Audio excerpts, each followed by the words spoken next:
देशाचे नेते आदरणीय शरदचंद्रजी पवार साहेबांचा आज वाढदिवस आहे। 83 वर्षाची अतिशय यशस्वी वाटचाल आदरणीय पवार साहेबांनी केलेली आहे। देशाचा पद्मविभूषण हा पुरस्काराने त्यांनी केलेल्या कामाचा केंद्र शासनाने गौरव केलेला आहे।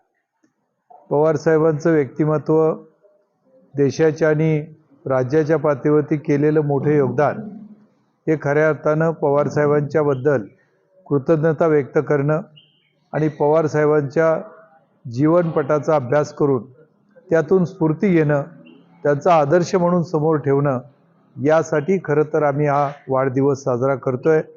हा वाढदिवस साजरा करत असताना पवार साहेबांनी शेतकऱ्यांसाठी घेतलेले निर्णय, खऱ्या अर्थानं कृषी मंत्री असताना शेतकऱ्यांचं प्रश्न जाणून घेऊन पवार साहेबांनी दरवर्षी हमी भावामध्ये 10 ते 15% वाढ केली। शेतकऱ्यांच्याबद्दल अनेक योजना, प्रामुख्यानं राष्ट्रीय कृषी योजना सुरू केली आणि नॅशनल सिक्युरिटी मिशनच्या माध्यमातून खऱ्या अर्थानं देश अन्नधान्यासाठी सुरक्षित करण्याचं आणि आयात पूर्णपणे कमी करून देश स्वयंपूर्ण करण्याचं मोठं काम आदरणीय पवार साहेबांनी केलंय।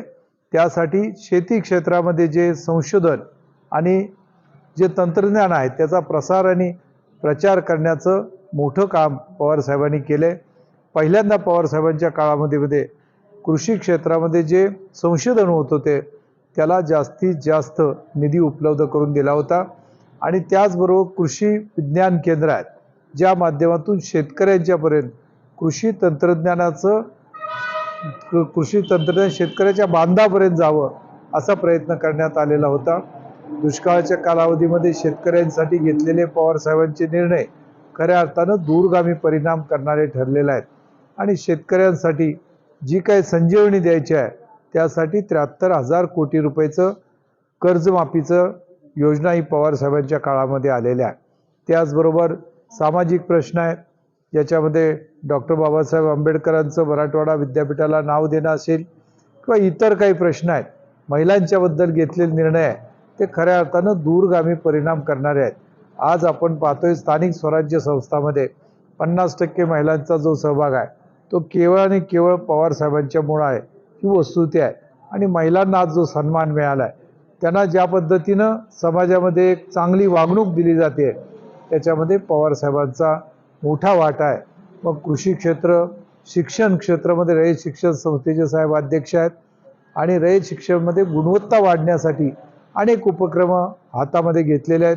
त्याचबरोबर उद्योग क्षेत्र, त्याचबरोबर क्रीडा क्षेत्र, या प्रत्येक क्षेत्रामध्ये साहित्य असेल, विज्ञान असेल, या क्षेत्रामध्ये साहेबांचा प्रत्येक ठिकाणी त्या ठिकाणी मोठं कॉन्ट्रीब्युशन साहेबांनी केलेलं आहे आणि असं एकही क्षेत्र नाही की ज्या ठिकाणी साहेब पोचलेले नाही। त्याला कारण लोकांचं ऐकून घ्यायचं, त्यांच्या म्हणण्याला सन्मान द्यायचा आणि मग लोकांचं ऐकून स्वतःचा निर्णय घ्यायचा, हे जे तंत्र आहे ते खऱ्या अर्थानं पवार साहेबांनी त्या ठिकाणी आपल्याला घेण्यासारखं आहे। पवार साहेब राजकारणामध्ये महाराष्ट्राच्या आणि देशाच्या आहे। साहेब ज्या ज्या ठिकाणी जातात की महाराष्ट्राचं किंवा देशाचं राजकारणाचं पान उघडल्यानंतर पवार साहेबांचं नाव असल्याशिवाय राजकारण पुढं जात नाही असं चित्र पाहायला मिळते। अनेक चढ उतार झाले, अनेक संघर्षाचे प्रसंग आले, अनेक ठिकाणी साहेबांना अडचणी आल्या, दुर्गम अशा आजाराला सामना करावा लागला। गेले 20 वर्ष असं असतानाही त्याचाही कुठलाही बाऊ न करता खऱ्या अर्थानं समाजाशी नाळ जोडणारा, आम्हाला सगळ्यांना अभिमान वाटेल, स्फूर्ती वाटेल असा एक मोठा महाराष्ट्रातून पुढे गेलेला, चव्हाण साहेबांच्या नंतर जे पुढे गेलेले मोठे नेते आहेत त्याच्यामध्ये देशाच्या पातळीवरती ज्यांचा विचाराचा एक वेगळा ठसा आहे, कामाचा एक वेगळा ठसा आहे, असे पवार साहेब आहेत आणि म्हणून पवार साहेबांना आजच्या वाढदिवसाच्या निमित्तानं त्यांना खूप चांगलं आरोग्य आयुष्य लाभावं अशा प्रकारच्या मनापासूनच्या शुभेच्छा देतो। आम्ही या ठिकाणी रक्तदान शिबिर ठेवलेलं आहे वडूजला आणि दहिवडीला। त्याचबरोबर कॉलेजवरती त्या वक्तृत्व स्पर्धा आहेत, निबंध स्पर्धा आहेत, अनेक वेगळ्या प्रकारच्या स्पर्धा आहेत ज्या माध्यमातून पवार साहेबांचं वेगळेपण लोकांच्या समोर जावं, एक त्याबद्दलची स्फूर्ती घ्यावी आणि चांगलं काम त्यांनी उभा करावं अशी त्याच्यामध्ये अपेक्षा आहे। आजच्या दिवशी पवार साहेबांना मनापासून मी शुभेच्छा देतो आणि थांबतो. नमस्कार.